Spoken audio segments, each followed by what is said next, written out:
Now, a look at tonight's top stories. On the eve of Veterans Day, President Obama remembered the 13 men and women who died in the shooting at the U.S. Army post at Fort Hood, Texas last week.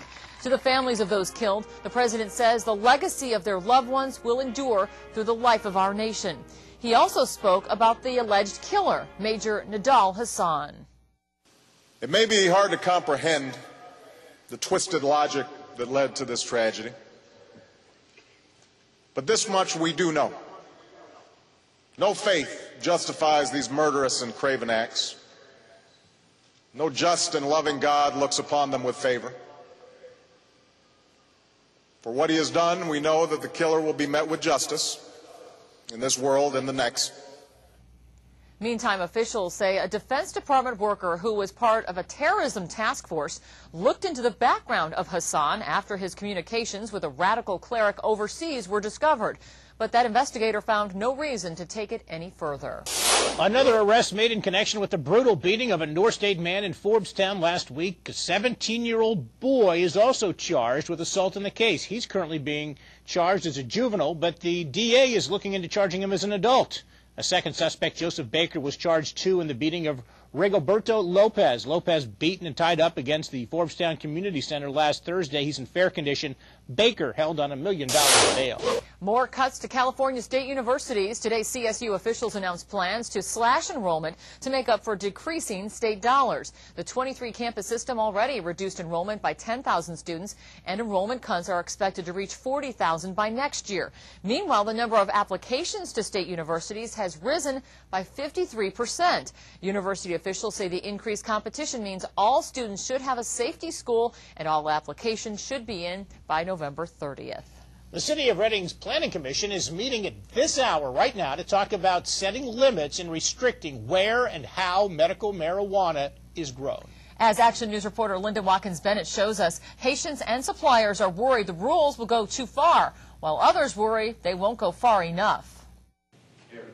Dozens gather as the Redding Planning Commission considers limiting the size of marijuana gardens and where they can be located, things Prop 215 left out.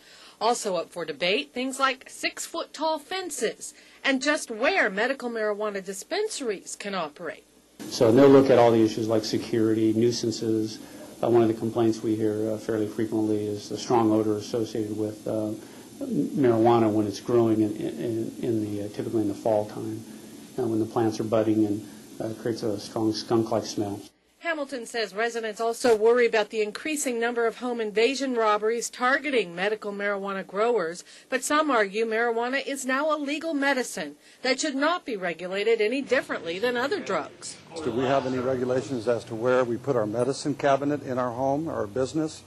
And why aren't we, if so, why aren't we required to lock up our medicine cabinets, lock and key? If they're worried about putting this 1,000 feet away from a school, you know, do we have any regulations about pharmacies, how close they can be to a school?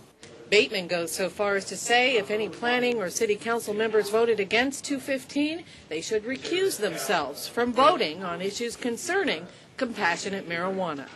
For Action News, I'm Linda Watkins-Bennett.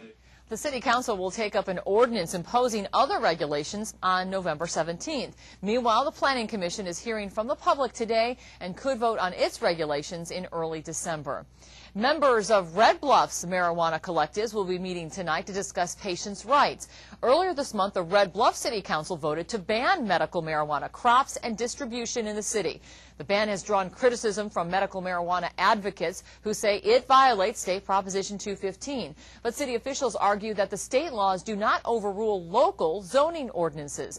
Tonight's meeting will be held at 780 Antelope Boulevard starting at 6 o'clock. New concerns over the impact of fire station closures in Butte County. Today, the Board of Supervisors directed staff to study ways to stop brownouts within the Butte County Fire Department. The department began rotating station closures in July following major county budget cuts.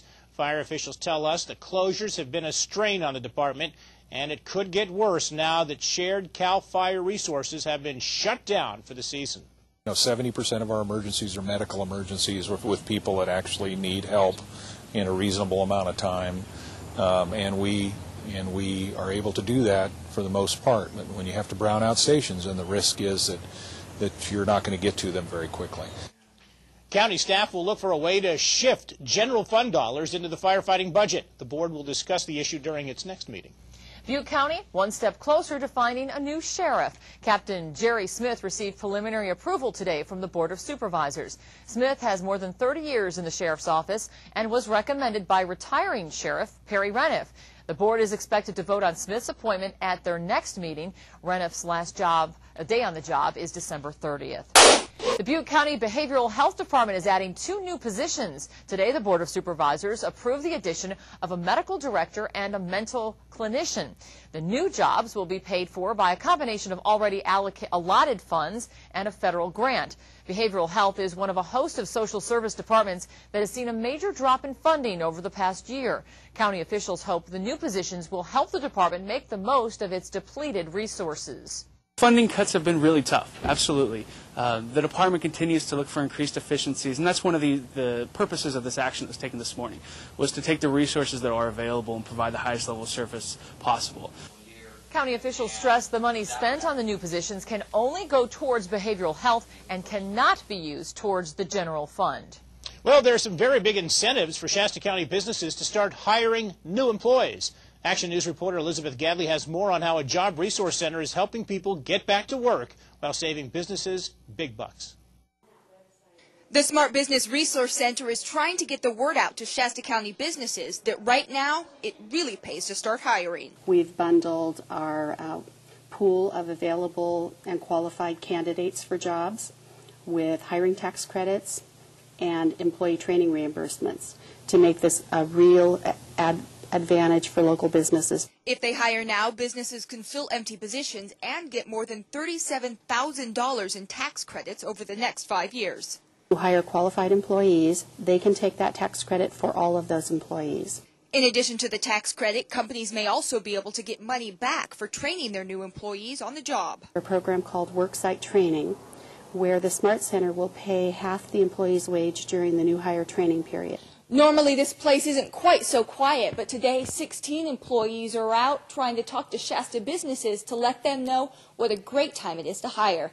They hope to hit 400 different businesses. Our goal with the Zone Blitz is to reach those businesses that are hesitant or being conservative about hiring right now because they're concerned about the economy, and let them know that this gives them a great opportunity to fill those open positions. The Smart Business Resource Centers have a long history of helping people find jobs.